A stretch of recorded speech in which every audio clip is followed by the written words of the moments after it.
Welcome back to Story Hustler, Murder, Mayhem, PTSD. I'm Dylan. And I'm Mike. Like and subscribe. We have another special episode with a very, very special guest.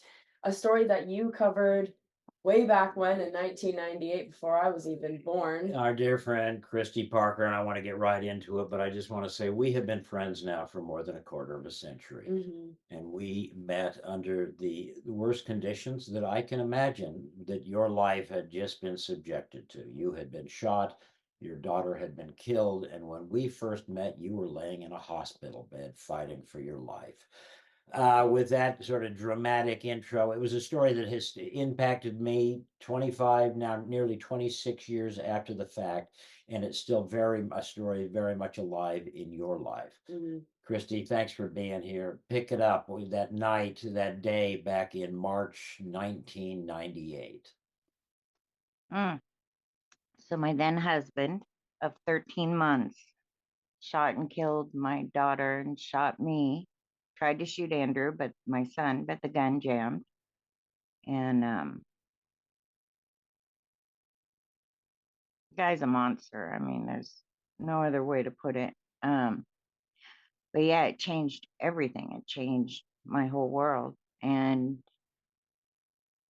my response to it, instead of getting lost in grief, was to change the world, change the way that they were helping people, so that how I got left, because the police were not helping me, and I couldn't get anybody to help me. So I wanted to change everything and make it all different so that other people wouldn't suffer the way I did. I don't know how much you want me to talk about the shooting.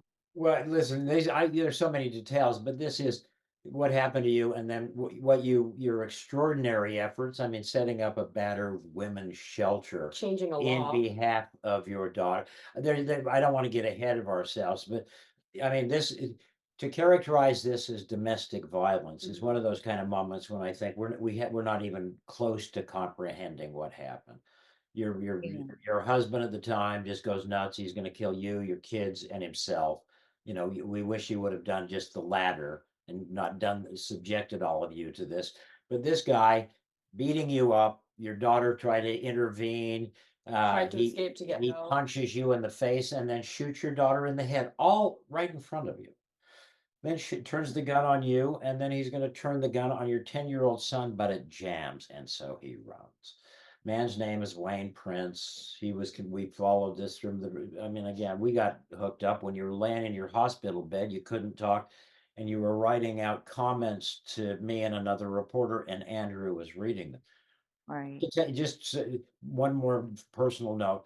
This story impacted me such that interview, I think, is the most emotional interview I've ever done in my career, and it is the one and only time in my career when I went back to report a story, I got on the air and I completely lost it. Never happened to me before or since. So it had that kind of impact on me, and I'm on the sidelines. I want you to talk about all the stuff you've done after the fact, but also just fill in the details about this act of domestic violence and the rippling effect over the years. The continued It's effect. still going on. Yeah. That's a lot, I Um, know, but fill in some of yeah. the details. Um, well, okay, so I met Wayne in church, right? And I thought he was the neatest guy. I thought he was so loving and so kind, and that he just loved me more than anything in the whole world. The night we got married, he beat the tar out of me. And the police officer that responded when I said, "Do your job," put me up against the wall by my neck, called me a bitch, and told me I made my bed and I have to lay in it. The cop said this. The cop. And And you're in what jurisdiction? Just so everybody knows, this happened right here in yeah, Arizona. yeah, What city were you living in at the time? we were in Glendale, Okay. on the condos on 53rd and Peoria, Right. next to Bashas'. Uh, this happened in Sedona. We went to Sedona for our honeymoon. And then when we got back to Anchorage, Anchorage, sorry, that's where I'm at now. When we got back to Glendale, I spent the entire 13 months trying to get somebody to listen and arrested because it just got increasingly worse. Um, we ended up at the time of the shooting, he was hitting me almost every day. And it wasn't just hitting, he was torturing me. He was tying me up, he was burning me, cutting me, beating me, raping me, sodomizing me. He got away with so much. And I spent the whole time trying to protect my kids, keep them away from my kids, keep them off my kids. I had called a domestic violence shelter, said, you know, how do I get out of here? They told me I needed both kids, meet them on the corner, don't bring anything, and they'll come pick us up 2 blocks from my house. I looked at him, looked at the phone like, are you nuts? He won't even let me take both my kids anywhere.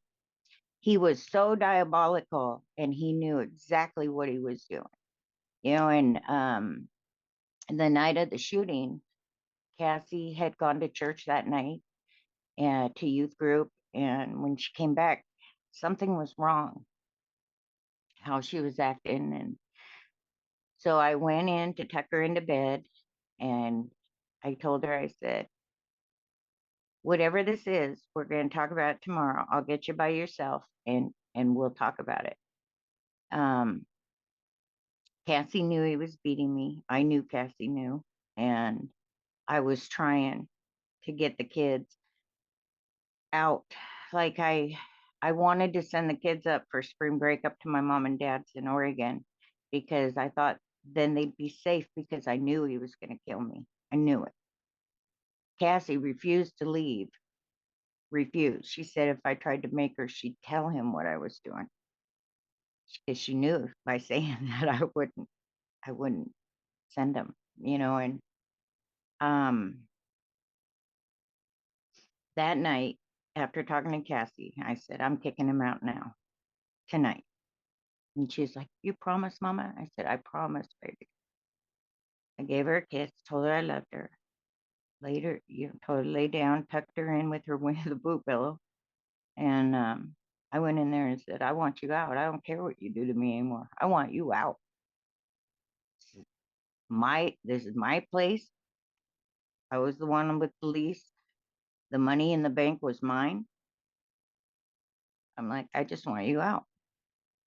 He started to take the key off of his belt and then turned around and just started beating. The worst I ever got beat my whole life.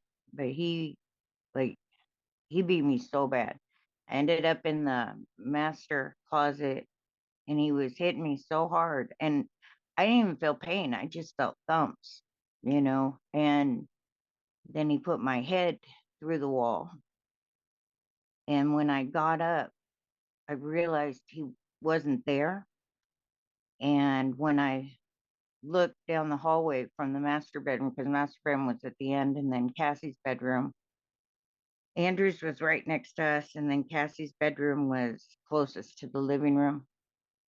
And he was at that end by Cassie's bedroom, and Cassie was standing in her doorway. So the first thing I thought was get Cassie back in her room. And then I realized he had the gun. And mind you, I kept the gun because that was my gun. I kept the gun in a lock case at the top shelf of the master bedroom, of the master closet. And then, because it was a big walk in closet. And then I kept the bullets in the nightstand by the bed. So he had already loaded that gun and had it ready.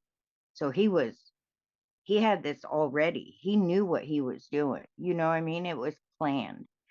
But he had the gun. And when I got to Cassie, he was saying, you think I can't hurt you? And using a lot of cuss words. But he's like, you think I can't hurt you? Watch me. He said, I'm going to kill the kids and then kill you. Last thing you're going to see before you die is these kids dead. And he said, I got you, bitch. I got you. And my brain was just get Cassie out of the room. And I remember telling Cass, okay, go to Nikki's. run out the front door, go to Nikki. But he had locked us in. Cassie got the front door. He grabbed her and threw her across the floor. And he threw her so hard and so far. In the autopsy photos, she has the carpet bruised through her whole butt, like bruised in there, the whole pattern of the carpet. And her second toe on her right foot was broke. And she was just crying so hard. And I had the phone in my hand because I was going to call 911. But I just tried to get her out of the room first, to protect her. And so I, I remember picking her up and saying, "You gotta go in your room, baby, go in your room. I love you. Just go in your room." And she's just crying so hard and just saying, "Mama," and she's just so scared. Anyway, she went in her room. I tried to call 911. There was nothing, there was like no dial tone, anything. What I didn't know at the time was he had disabled, we had a corded desk phone, and he had disabled that so that I couldn't call for help. And he had taken the phone and thrown it. I went and blocked Cassie's door because he was going for Cassie. And I blocked Cassie's door, put my hands up, and begged him. And I mean, begged him to kill me. Begged him. Begged him to kill me and leave my kids alone. Kept trying to say, "You love Cassie. You know you love the kids. Don't hurt." Um, You okay? yeah, it's just hard. I, He hit me. He hit me so hard I flew. I landed. Cassie had a full-size bed. She was in her bed. She was holding her pillow, sitting up with her legs like at the corner of the bed, right? So like this. So her head was over here and her legs were here. And I landed with my hands and my face on her legs. And I can still feel the stubble on my hands and face. I turned my head this way, and Cassie had her arm out reaching for me. And that's when I heard him. I heard the first pop, and it wasn't, it was muffled because he had folded the pillow and put it up against her head and shot her right there and got her in the right temple. Her body went straight back and went straight back. And I say it was God because there's no other way I could have made it. I jumped in one leap and made it to her bedroom window on the other side of the bed, started breaking the window and screaming for help, and said, "He shot my daughter. Oh my God, he shot my daughter. Somebody help us." And that's when I heard the second shot. And that was much louder. I did not know at that time that he had stepped over her bed, over her body, and shot me 3 inches from my head. The movement of me breaking the window and screaming ended up being what saved my life, because they said 1/20th of an inch higher and it would have gone through my brain instead of through my face. Um, the bullet hit me behind my right ear, went through the mastoid, which is your hearing apparatus, and ricocheted through my jaw. Just massive mess. And the biggest piece of the bullet came out my chin. The rest went everywhere, including in my brain. And I just kept screaming, "Oh my God, he shot me too." And uh, I was like, "He's killing us all, my son, he's killing us all." Because I was so worried about Andrew. I didn't know even where Andrew was in that moment. and he's a little 10-year-old boy. Yeah, Andrew was 10, Cassie was 13. Right. Um, She was 52 days from her 14th birthday. Then I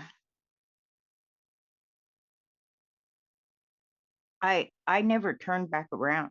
I never turned back around and saw him, you know. There were these three like cowboys that lived upstairs from us, and um they were there. They were at the window.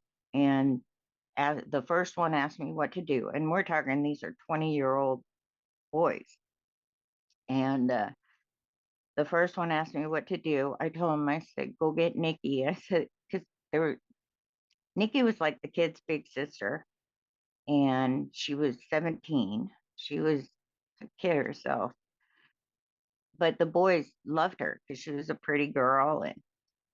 And I said, go get Nikki, go get Nikki, tell her Cassie's been shot. So that boy went across the street to go get Nikki. The second boy said, what do I do? I said, find my son, find my son. Oh my God, I don't know if he shot my son. That was the first time I turned around and Andrew was just standing there in the doorway. So that boy, Jason, he came through. He pulled the pieces of glass out. He came through. He got Andrew. Once he had Andrew, I turned all my attention to Cal.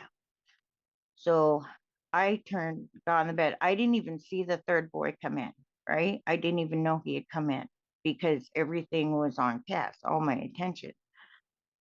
So when I picked her up and I started looking at her, I could see the brain matter in her ear. And when I saw that, I knew I lost my baby. I held her and I just kept talking to her and telling her what an amazing daughter she is and how I am so blessed to be her mommy. And then I told her I was sorry. I am so sorry that he did this.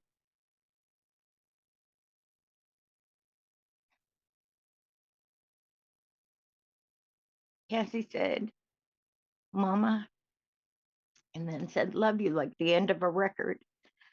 It just, her voice just kept getting smaller and smaller. And then her heartbeat was so loud, and I knew that was her body shutting down. And then I started just begging, God, don't let this happen. Don't take her from me. Because I didn't know how I was gonna live without her. I just didn't know how. Um, in my arms. And I didn't even know my tongue was severed. I didn't know any of that. To me, I thought I was talking clearly. I just kept talking to her. And I knew she had died, but I didn't want to let go. And I could hear the police standing there asking me questions. You know, who did this? It was Wayne. Who is he? He's my husband. Where is he? I don't know. They asked me if he had a vehicle. I said yes.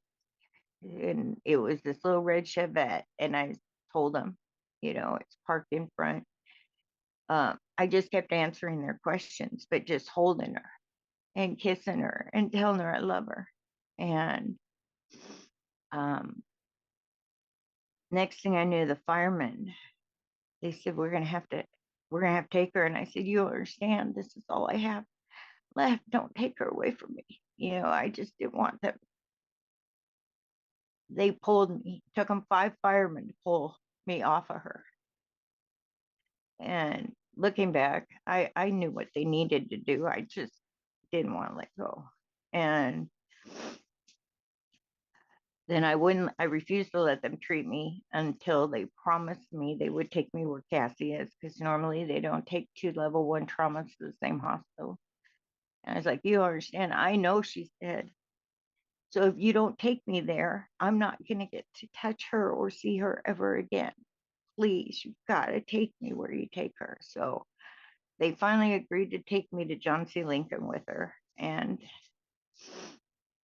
then I told the officers, and looking back, it's kind of crazy because I wouldn't let them treat me till I had everything the way I wanted it.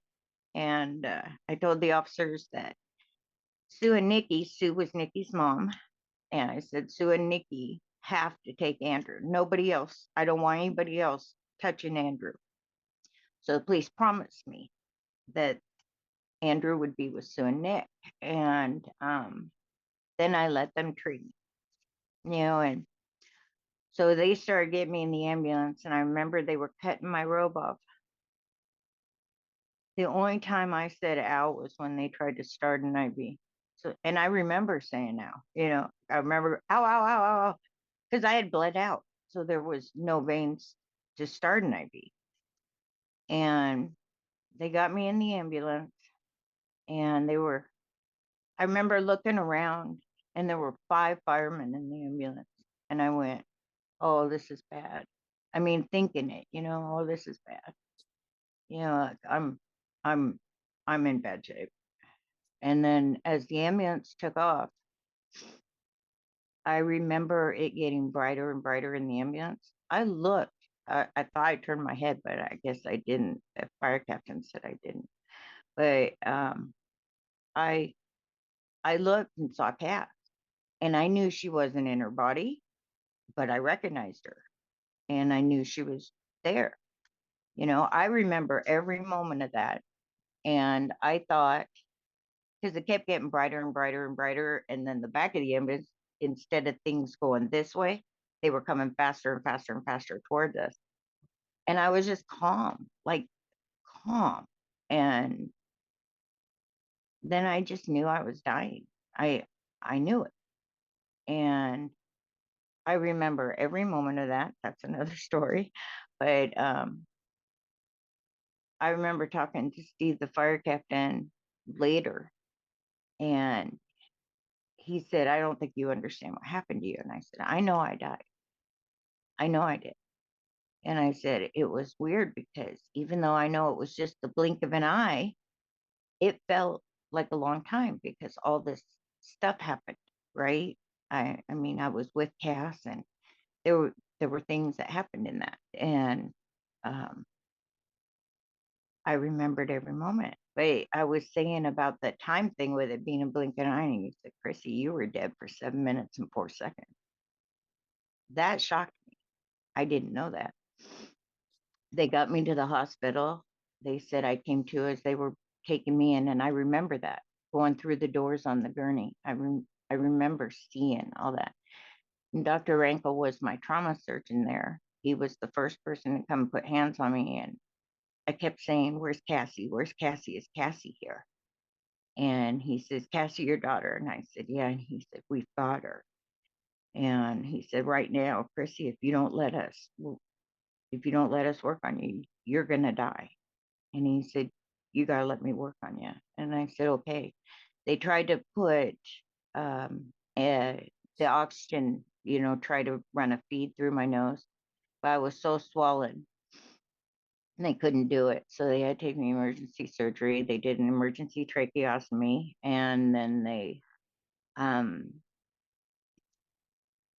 the first surgery was 17 hours, and they put the trach in, stopped the bleeding, and got me stable, and wired my jaw shut Right. because it was so shattered. Okay. And then the next morning when I woke up, one of my neighbors was in there. This woman named Joyce, she was in there. Wayne's mom had come in, and she said, "I can't believe you did this. I have no son. I have no son. Oh my God." This is what Turns out they're though, saying, yeah. blaming you. But what I didn't know was she had already been in jail, got the bank card, his PIN, and already started systematically taking out the daily limit out of the account. Of your So I money? was like, huh? Of your Your money? money. Mhm. She started taking everything. Like while I was in the hospital and dealing with Cassie's funeral and all that stuff, she systematically emptied my account, went every day and took the limit. And I didn't know that until Cleve, who was the prosecutor, Yeah. got the pictures from the ATM and saw it was her. Uh, So, Christy, thank you for just, I mean, that it has to open ever so many wounds just to talk about what transpired in just a few minutes, I guess. yeah, A couple of minutes, but you tell the story like that, and it gives the sense. you were so bad, you were dead. You were on death's door. And you're in the hospital, but you right at that moment, I mean, you sort of forged a new life, to my mind, forged a new life for yourself because you insisted on talking to a couple of reporters. Oh You yeah. wanted to get your story out, and and then you have taken, again, as we alluded, these extraordinary steps, basically starting a domestic violence shelter, focusing on laws. Pick up the narrative, if you would, and just love your descriptions, as graphic as they are, but they paint the picture. What happened then? You were not about to take this, as they say, lying down. Right. Well, okay, so they did the second surgery a day later, right? 72 plates, pins, and screws in my face. And I couldn't talk because the trach. And somebody somebody had told me, I think one of the doctors or the nurses said that there were reporters all over outside the hospital. And I wrote, I want to talk to them. And my dad was there. And my dad said, "Oh, Christy, they're going to use you for their story." And I wrote, "I don't care. I'm going to use them for my voice." So my family was against me doing all that. I didn't care. I'm adult. These are my babies. I get to say what happens. And that was the beginning of, here we go. I've got a spear and I'm going to fight. And um, we saw a couple reporters. And when you came in, it was different. It was different. Um, I'm not even sure I can explain. I just knew. I knew I could trust you. I knew it. And you were different from the other reporters. You weren't rewriting what I was saying. You weren't changing what I was saying. You weren't talking over me. You were there, and I just knew you were real. And that made so much difference. And Andrew knew it too, because Andrew responded different to you, and And I like to think that we've, I've just known the little guy, so he's a man now, and I just loved him, and what he experienced. That's a dimension as a mom that I know. For a mom, there's so many levels for you in this story, and what has, and Andrews, was clearly emotionally really rocked by this, and well, in the and beginning, he was just, your health is still, you're still in jeopardy with oh, the yeah, bullets in your body. yeah. Well, okay.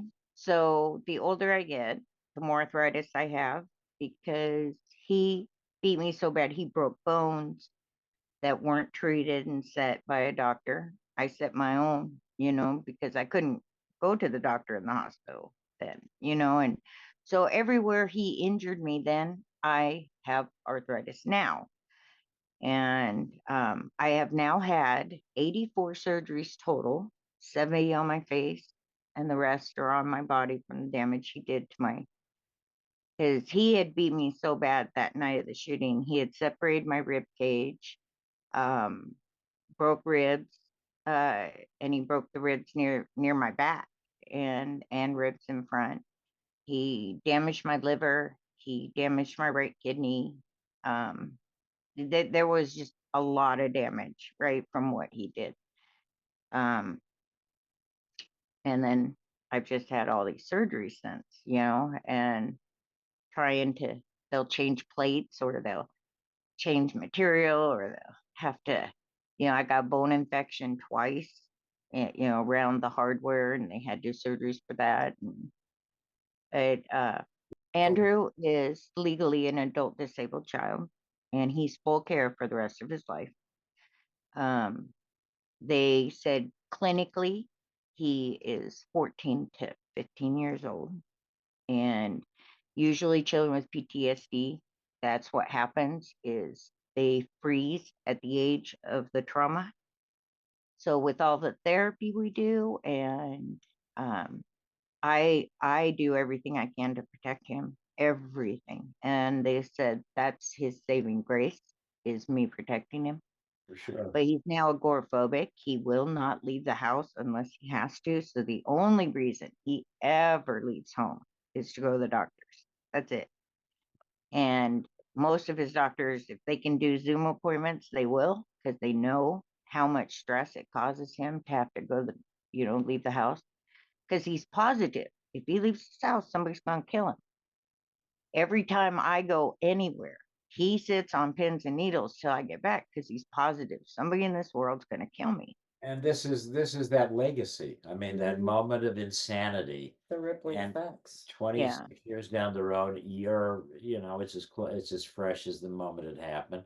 For Yeah. Andrew, it is as fresh as the moment it happened. It doesn't help Well, that the hearing last month, brought up all this again, and mentioned yeah. that he now wants to write a book from prison, Wayne, and talk about his stories. So, Oh, it's horrible. yeah. Chrissy, give us a sense.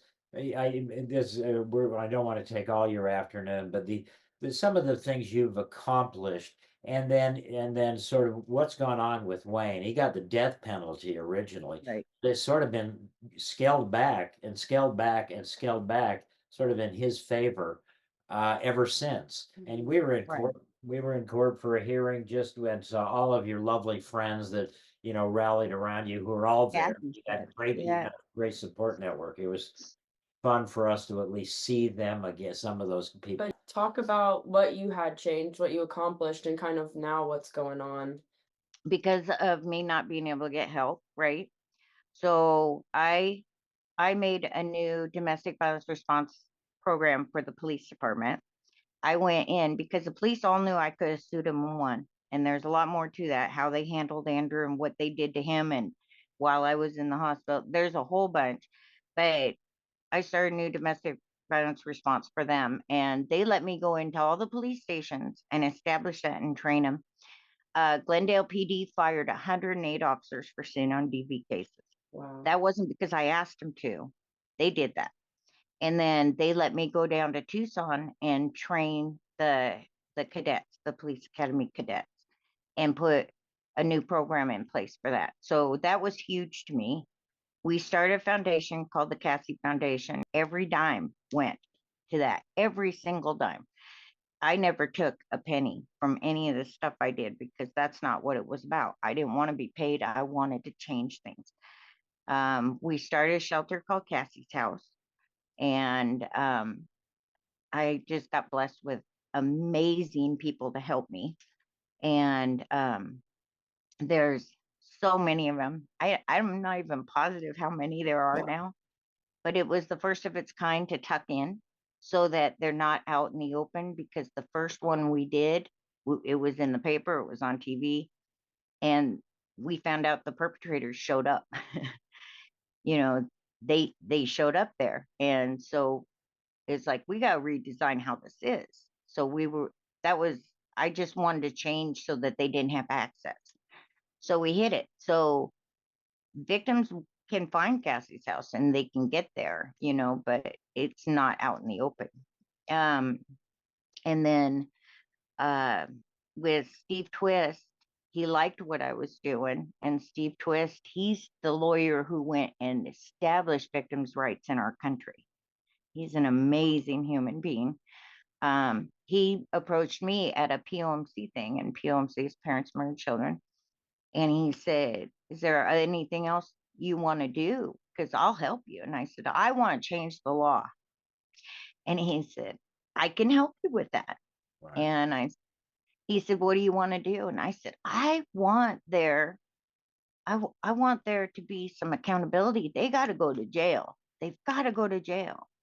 And that was the base of starting that, and it didn't take more than a couple minutes for me to go, we got to do something more for the kids, because it bothered me that they said Andrew wasn't a victim. Right. They say he was a witness. And I'm like, he's a victim. He's a victim. So what we did with Cassie's Law is it's chronic dangerous violence in the home. If a person has 3 or more known assaults, right, or Offenses. crimes against, offenses, that's a better word. And it doesn't have to be arrests. 3 known. It doesn't have to be the same victim. Then they have to be charged with chronic dangerous violence in the home. That's a mandatory 17-month prison sentence. Then, if children are in the home, if they know their parent is being abused. They don't have to see it if they know it. Because when I found out Andrew knew it the whole time when I thought I was keeping it from him, that hurt my heart, and it causes more damage to the children. Sure. And so that makes it dangerous. They have to be charged with dangerous crimes against children, and it has to be a separate charge. So that way they get sentenced on that separately from the first, right? And then Steve threw in there about elders, because if people have their elderly or aged parents living in the home and they're unable to protect their child, right? And believe it or not, that's a much lesser crime, but it shouldn't be. But so we set that, got it established. They picked it up federally before we even finished drafting it state. And then Governor Hull was governor then, and Jane Hull, and she wrote it into law. Good for her. April, oh, I want to say April 21st, 2001, but it might be April 12th. I might be getting those numbers. But April 2001, she wrote it into law. And it ended up being the same month that the Thomas Ring case went to the US Supreme Court, and they said everybody at the direct level appeals phase was going to get a resentencing trial because juries convicted, judges sentenced. And then they decided to change that Right. and say, This was jury.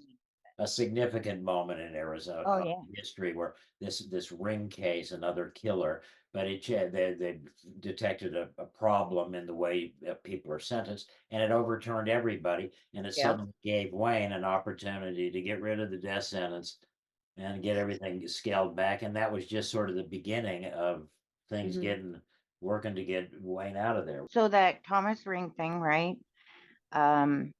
Wayne ended up, because of that, the resentencing trials. So we had 3, right? The first one was a hung jury because, or was it 4? Might have been 4. In 2007 was the first one. I found out in 2001, Andrew told me that Wayne had raped the kid.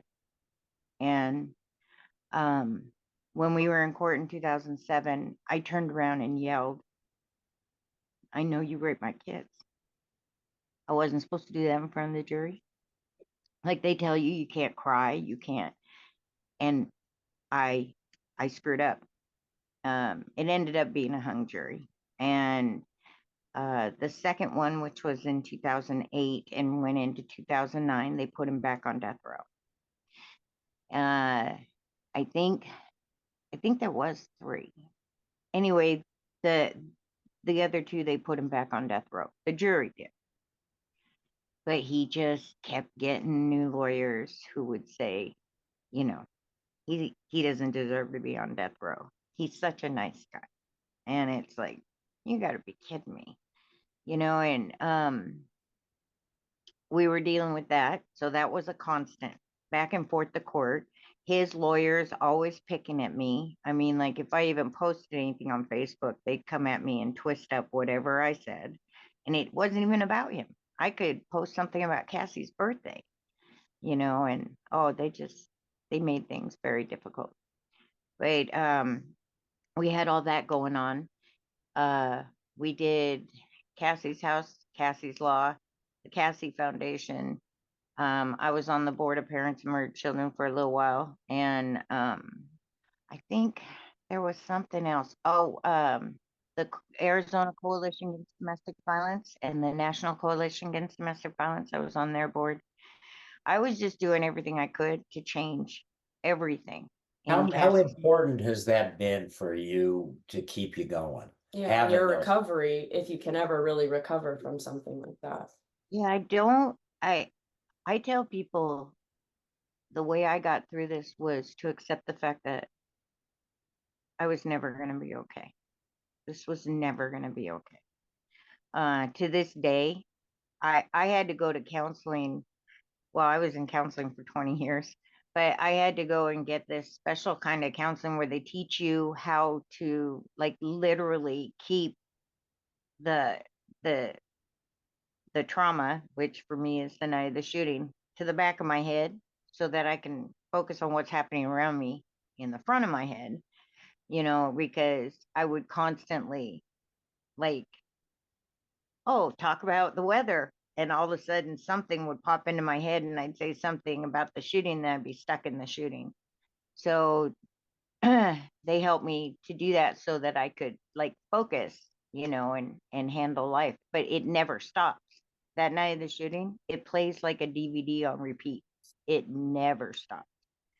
Um, and my PTSD is like ridiculously bad, but I manage it different than a lot of people do, because to me, it's fuel for fight, because my whole world is I will fight for what's right. And to this day up here in Alaska, I couldn't get Alaska to pick up Cassie's Law. I could not get Alaska to put a Cassie's house up here. And it was crazy because I was born up here.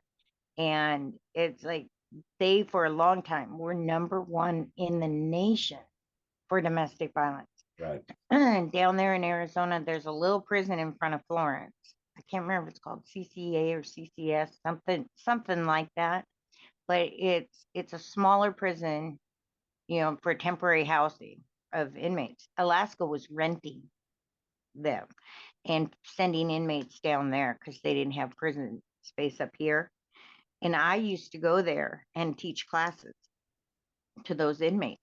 And I would have everything prepared and send, things Cassie wrote, because there are things Cassie wrote. She was in that program, not Dare was the drugs, but the one for gang violence for kids back then. I don't even know if they still have that now, but she was in that, and she had written this paper about how bad guns are when used for violence.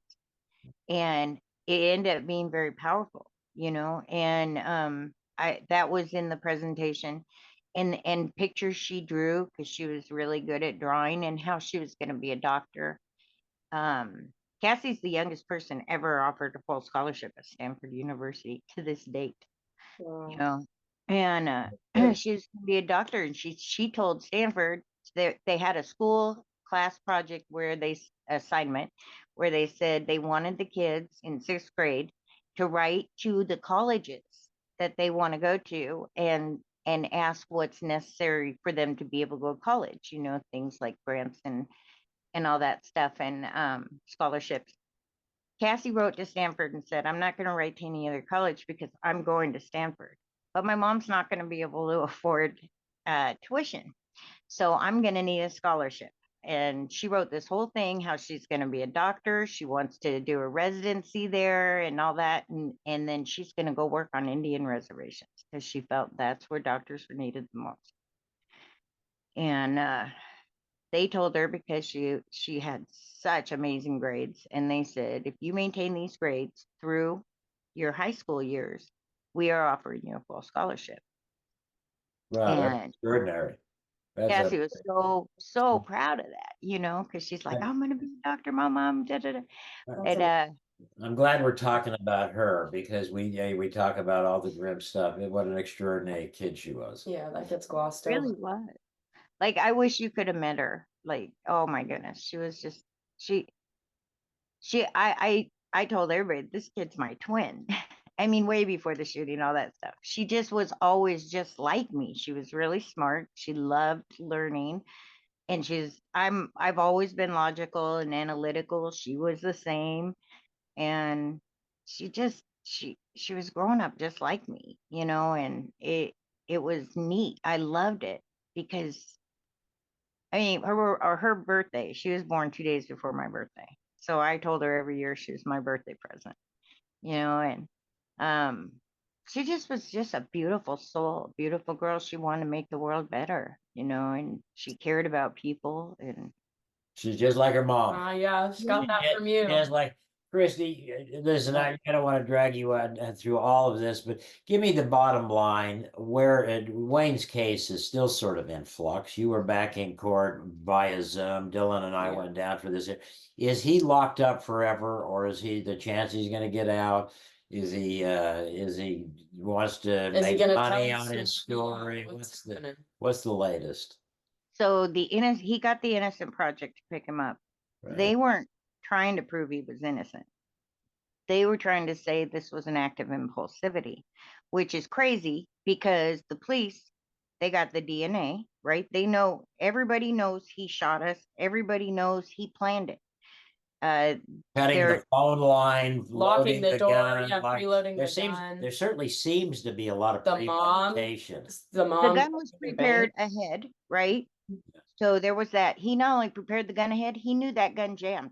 So he had cut a wire coat hanger in different sections and looped the ends so that he could unjam the gun in case it jammed so he could make sure we were dead. He went and bought a car top carrier, those things for luggage that you strap on top of the car. He bought one that conveniently would fit all three of our bodies. He bought tarp, he bought lye, he bought a shovel. He was going to go to the desert and bury our bodies. Okay, and then 3 months before he shot us, Nola Manganero, who was a friend of ours that lived in the condos, like a few over, Yeah. he had gone and tried to buy her freezer. She had this huge freezer, and he wanted to buy her freezer, and he told her, he said, how many people could fit in here? And he told her that after Christmas, me and the kids were leaving. Well, So he this seems this to is be a lot of Premeditated. premeditation there. And then 3 weeks before he shot us, he went to AZ Pawns, tried to buy a 38 snub nose revolver because that would not jam. I did not know he had a record till after he shot us. But because of that record, he couldn't buy that gun. Oh my, If he where bought that is gun, he, we'd all be dead. is he gonna get, so he's in, he got convicted, after all the trials and the backing down on the death penalty, he got convicted of murder, still got convicted of murdering your daughter and attempted murder of you. Is he in for the rest of his life? Or is he getting out? Well, so I fought for the death penalty from the beginning. I fought for it. I knew they said average time on death row is 1729 years. I knew that. I wanted him isolated because his power is when he gets around people. They had psychiatrists come in for the original trial, spent like 3 months testing him, diagnosed him as a psychopath and a sociopath, right? So that combination is commonly serial killers, all right? Peoria PD suspected him of 9 murders that they couldn't pin on him. He had a first wife that I didn't know about that he beat the tar out of. Her family ended up getting her and his son, her newborn baby, out of there. She was hidden until the first trial. I didn't know any of this. I learned this as we went along, right? He that psychiatrist was like, he had, oh my gosh, he had so much experience, right? And part of that experience was interviewing Ted Bundy, Richard Ramirez, and Charles Manson. He Guys, I said, know. he said in court, he said Wayne's the best liar he's ever met. Wow. That's powerful, right? Right? That's very powerful. Okay, I understood that because he fooled me. I'm a very intelligent person. He completely fooled me. So I knew that because I'm not in any stretch of the word an idiot, and I definitely would not marry somebody who put his hands on me. So there was that, right? And then he said, and I quote, that Wayne, given the opportunity, will kill again, even in a controlled environment like prison. Oh. So when he kept going back and going back to court, trying to get off, and he got the Innocent Project to pick him up, and then they started going after this impulsivity thing, that it was an act of impulsivity. I'm like, there's no way. He planned this and planned it again. And mind you, I was only married to him for 13 months. The police said they found the beginning of him trying to plan it 7 months back. Wow. So what's Right? what's the bottom line? Is he, and where is he, given Okay. what happened in this most recent hearing, Right. what's his status? What they did was they got a judge to say, okay. And well, they got the DA to say, not the DA, the Attorney General. The Attorney General decided it was not worth fighting anymore, and that he would be better off in prison.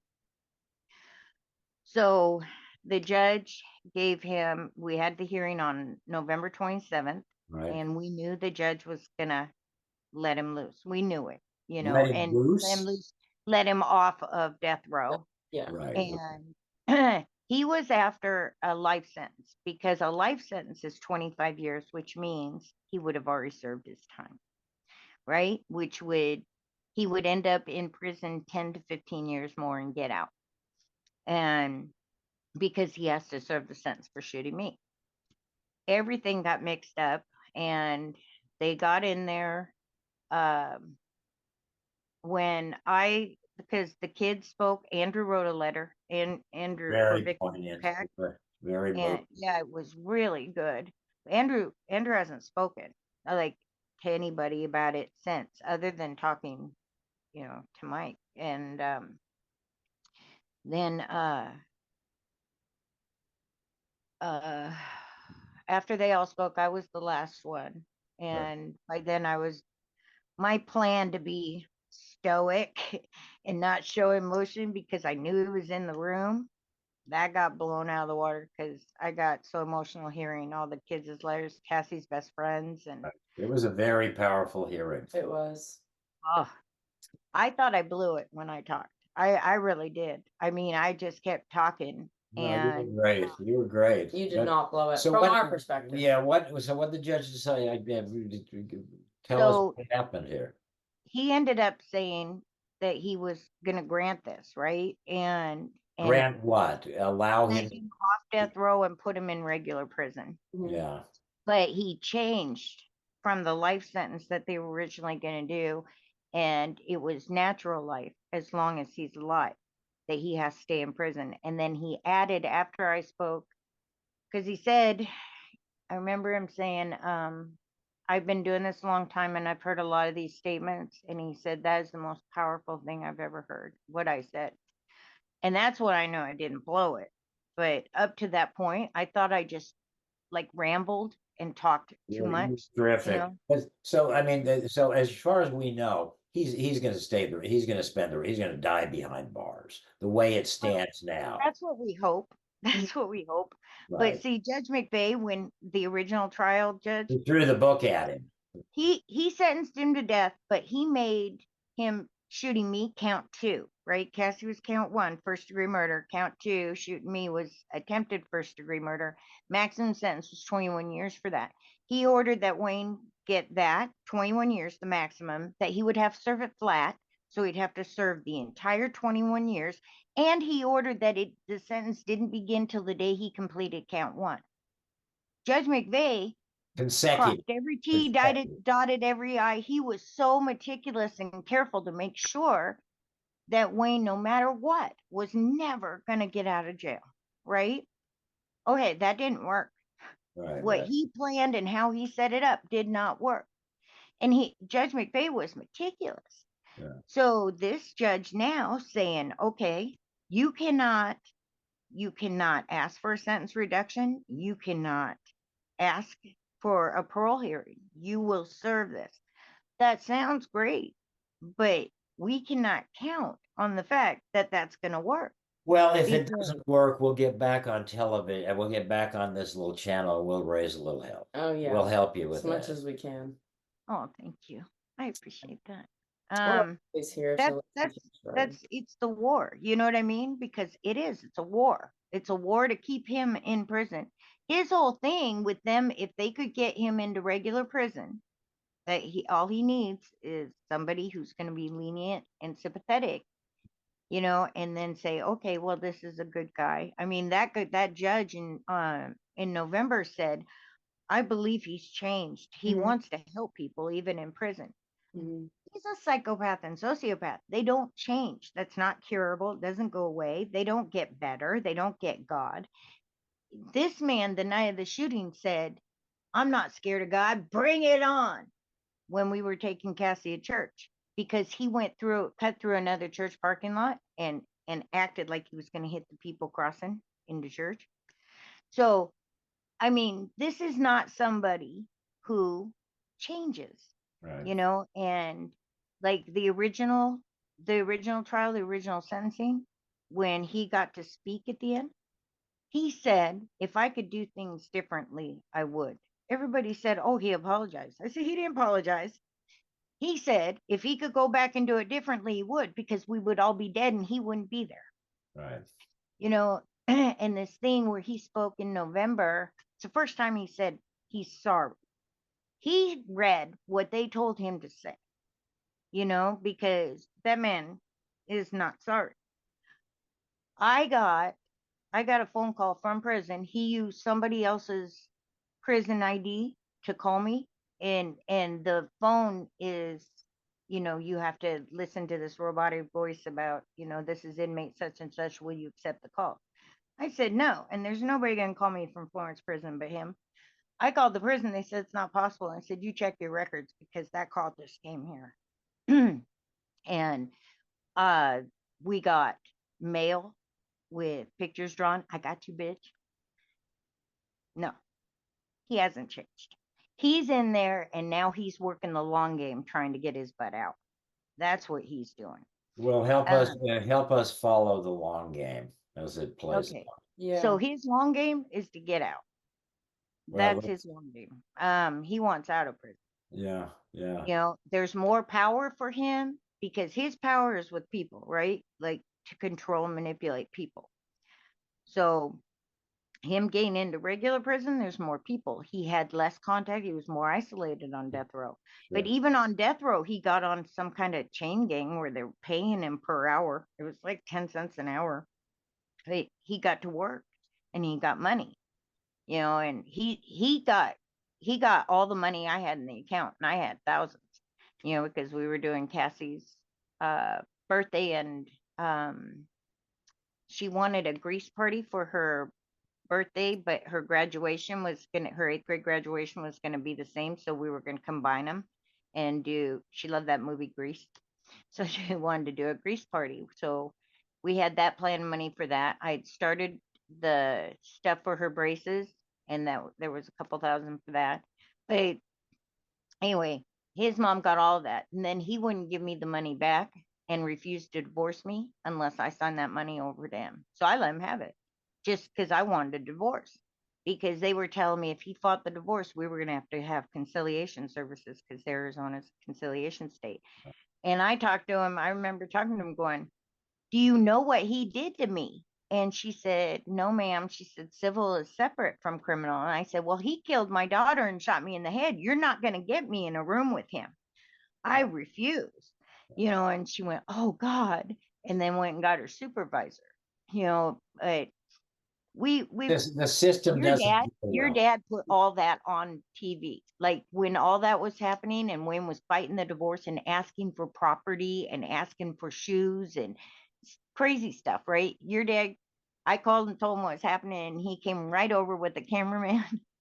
And you know, it was your dad's a hero, and I know he'll never ever say that, but I want everybody to know that, because I believe I am a good person to say who's a good reporter or not after the thousands I've talked to. Mhm. And your dad is amazing. I mean, because he championed us. And without him, we wouldn't have gotten all the work done that we would. But the most important thing, he made it so Andrew trusted men again.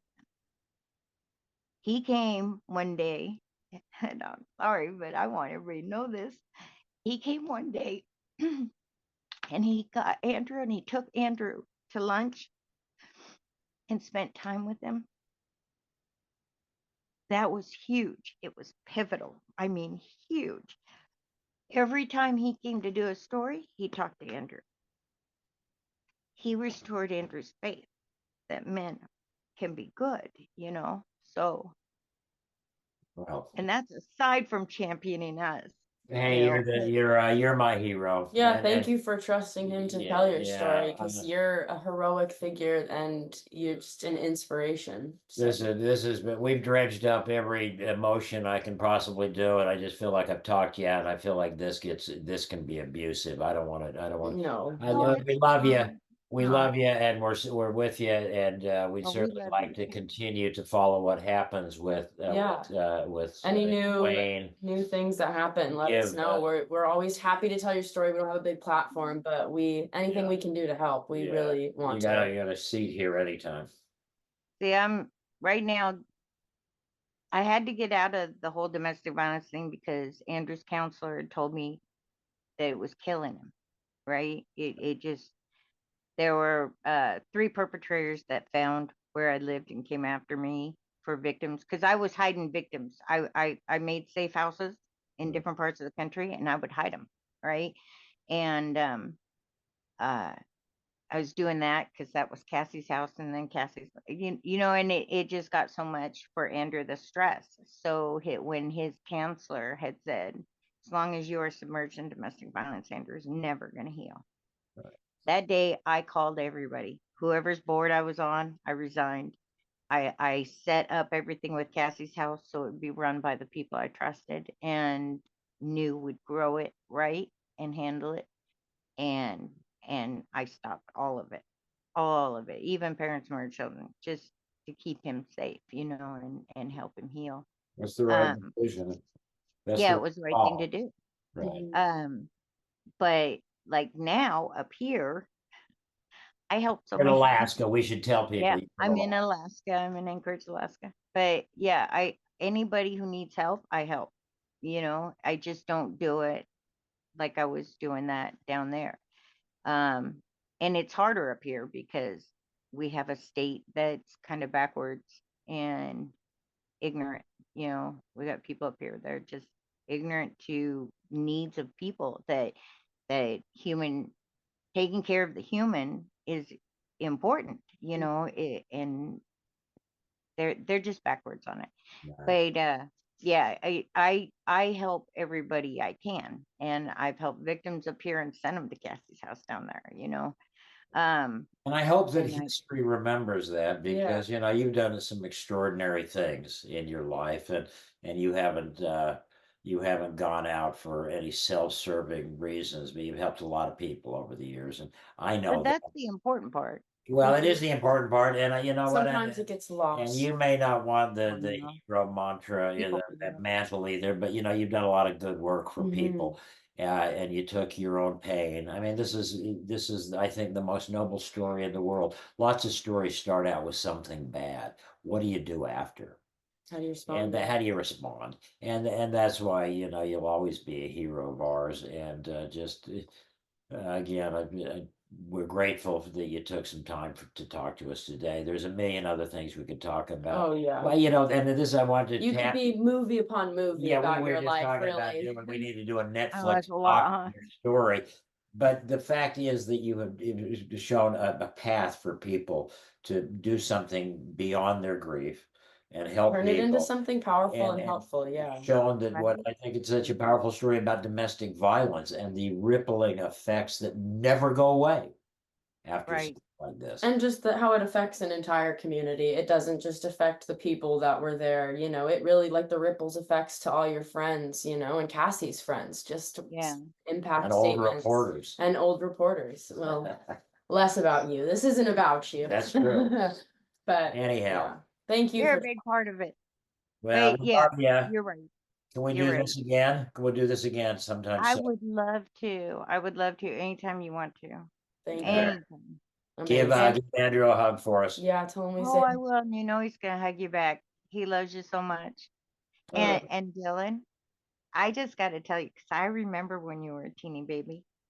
I love how much you're like your dad. I love that. That well, is thank you. so beautiful to me because you've got that same, I see it, I see it. You've got that same thing that would make you, like just super amazing reporter, no matter how you do it. Well, thank And I just love that. I mean, like, I can't even tell you how much I love that. That It's means a so beautiful much coming thing. from you, really, it does. So thank you. If I can be anything like you, I would be proud. Way better. Listen, we're gonna sign off. Thank Yeah. you, dear friend. Thank you. It's Lovely to lovely see seeing you you, and yeah. just Oh, go through all this. It's just great to see you. well, we love you with all our hearts. We love you both. We'll All keep in right. touch. Yeah, well, Yeah, that's it, please do. folks. I like that. Yeah. Yeah, signing off. This has been a great episode. Thank you again, Christy. Always Thank lovely to have you you. on and talk to you. We love you, Thank and you. good We luck love you going too. forward. Good night, everybody. Bye.